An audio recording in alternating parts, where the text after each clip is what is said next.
What's up everyone, this is Bhavatosh Padi. Welcome to Just PP Waves. We're gonna talk about the topic as I promised in my last stories, that is cardio. As a lot of people saw me doing cardio in staircase during lockdown, so you know the importance of cardio in off season. So this was the popular demand. So let's start the video without wasting any more time. Now, cardio 101. Now, before starting this video, I want to claim this fact that cardio doesn't help you in fat loss, okay? It just helps you in creating a calorie deficit, which in turns does fat loss.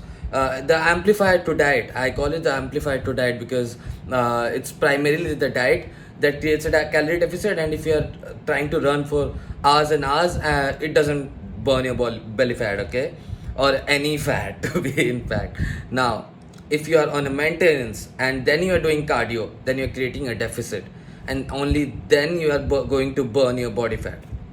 Now, why do you do cardio? Bodybuilders primarily do cardio for almost four reasons. That is, one, health.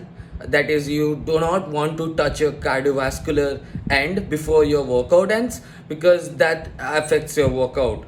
And appetite. In off season, people try to do this thing that they try to overeat, and they try to force food into them, because you have to intake a lot of calorie for that bulk, right?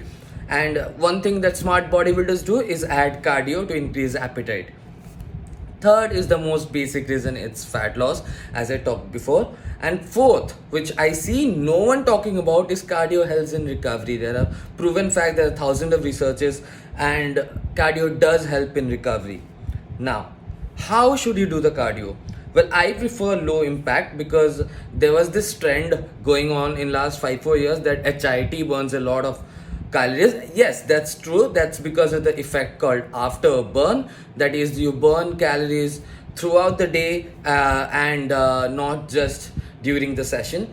But it impacts your lower body. As a bodybuilder, you don't want your performance to be affected by the cardio. So a low impact steady state cardio for 30 to 45 minutes is best. Now, the latest science also shows that after, like, your cardio that is low impact, it actually affects your fat loss more than HIIT cardio. Now let's come to when. Now, and also during how, I also want to talk about the most preferred methods by bodybuilders. You can do that mostly on an incline machine. You can do staircase, and you can do anywhere. Cardio is not just limited to be run on treadmills or staircase or gym equipments. You can mix it up. You can do swimming, you can do skipping, you can do like anything that is low impact and doesn't affect your performance. When? Now, this is a very common question, is when should you do the cardio? You can do it anytime, okay? Like anytime. But be sure it has a 6-hour gap in between training and cardio. So suppose you are training in the morning at 9 o'clock. So make the cardio at night, before you sleep, or before your last meal, okay? There should be a 6-hour gap. So for people, those who are training in first thing in the morning, they can do cardio at night, or vice versa, okay? Now, what I like is splitting my cardio. Like, this is called, I forgot, it's called John's train method. I forgot the name. It's a training method where you add 10 minutes of cardio after each meal. You can actually split it like that if you want. Now, what people who are busy, like बहुत लोग बोलेंगे कि I don't have time, that much time for cardio, like 2 separate sessions for cardio. Now, what you can do it after training. Like, if you give 6 hours gap, that's best. But if you can't, then do it after training, because I see a lot of guys in gym going to the treadmill and doing cardio for 30 to 45 minutes and then going for weightlifting. You're performing the utmost stupidity you can, because you are already losing your endurance during cardio, and it affects your performance like anything. And if you're not able to lift heavy enough, you're not going to build muscles. Now, where should you do cardio? You can do it outside in fresh air. Like, you can go for a walk, you can go for swim, like but swimming comes under high intensity, so you prefer walking your dog out or something like that. Now, you can do it on machines. What I like to do is I make sure that I split it up. So I make it inclined because Indian gyms don't have staircase. Okay, that's the best form of low impact cardio that you can do. If your gym has staircase, then very well. If it doesn't, what I like to do is I make the incline in around 8 and 10, and then I start with a speed of around 4 or 5, and then as I decrease my speed, I increase my incline towards the end. So it kind of mixes up. And suppose there's a very good song coming in, so I just start running faster. Like these all variations are okay. Make sure you like your way of doing cardio, okay? Because cardio is boring. I have been into this profession for 9 years, and people seriously don't like cardio. Like I've seen very few people looking at cardio. One technique I use is during my prep is that I make sure that if it's 20 minutes, right? So I am like, अभी मैं 25 में हूँ, so I am in 5th position. If I am doing 26, then I am in 4th.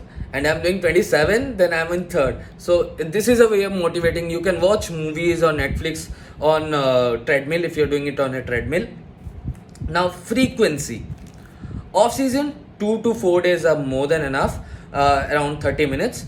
Don't do on leg day because you already burn a lot of calories on leg day, and also the muscle part you wanna grow. Now this is a common mistake that people do, that they do cardio on days they want to increase the muscle part. Suppose I have shoulders, I have to develop my shoulders. I don't do cardio on shoulder day. Now on season, 6 to 12 times. Now a lot of you guys will ask, how 12 times? Now if you are giving 6 hours gap, 6 to 12 times, okay? If you need, you can do it for 12 times. What I do, I wake up in the morning, I'll do my cardio session, then around 1 o'clock to 3 o'clock I'll do my training, then at around night I'll do my second session of cardio. So you're basically having 3 major energy expenditure points where you can burn more calories, okay? And you have to mix it up, like it has to be with diet. So if your diet is on point, you can eat more calories if you do cardio thrice in a single day. Next should be duration. Yeah, so duration should be short. HIIT training, of course, for people who are not into that much muscle building and bodybuilding, but I prefer low impact because that is a bodybuilder's best friend, okay? And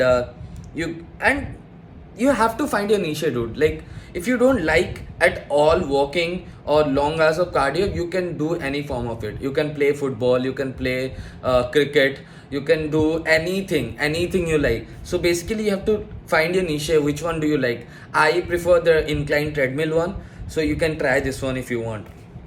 Now force of cardio. Now max target heart rate should be around 220 minus h for max target rate. This is the latest science, that your max heart rate for burning fat is 220 minus ये age. So अगर मेरा age 23 है, तो 220 minus 23 is my fat loss range. Now you can, but that is your max heart rate, right? So it kind of affects your overall performance. So one technique I use is 220 minus age का 70%, 70% of 220 minus age. That way you can find a sweet spot where you can do cardio, but you cannot just measure cardio. You can buy an oximeter like I do. During my preps, I buy an oximeter. I have one which I use to monitor my BP alongside doing my cardio. But yeah, this will help you in recovery and all the benefits of cardio rather than just diminishing the factors that you are doing the cardio for. Now there's also a very common myth that exists between cardio bodybuilders is that you have to do fasted cardio for fat loss, okay? Yes, there are studies which show that fasted cardio does have fat loss, but like more fat loss than eating something before cardio. But if you are not able to perform in your cardio sessions, it's fruitless all the way, okay? Like animal athlete, what was his name? I'm very bad with names, dude. Even Santopani, he likes to have a grapefruit before his cardio session, and Ranter likes to do fasted cardio. You can carry a EAA during your cardio. Like don't try BCAAs during cardio. That is purely sugar water. If you want costly urine, you can use that. And if I simply never subscribe BCAA to any of my clients, it's the most worthless product ever created by human history. And yeah, it should be your preference that which way do you feel better. I like during my prep I feel better if I do fasted cardio. Okay, I'm hungrier at the end because it's basically a high fibrous food, so there's nothing much difference between fasted cardio and eating before cardio, as the science speaks of, as the latest science speaks of, as ever know. The basic criteria or the basic goal of cardio is to create a calorie deficit, and you can do it anyway. Okay, thank you for watching. I hope it clears everything about cardio. If you have any questions anymore, you can DM me. And there's a new program coming up on my feed that is known as Muto Bulk program, which is designed for IBB aspirants, or bodybuilding, or professional bodybuilders, or models, those who want to compete in Peter England and stuff, and all those like professional people. It's a little higher cost than Torture Theory, but it is like worth it. Okay, I'm gonna track everything from MyFitnessPal. I'm gonna track everything in your body, because as much as knowledge I can give for you, it is a fact that your body types does affect how you react to my training programs or different training programs. So yeah, thank you for watching. Bye bye.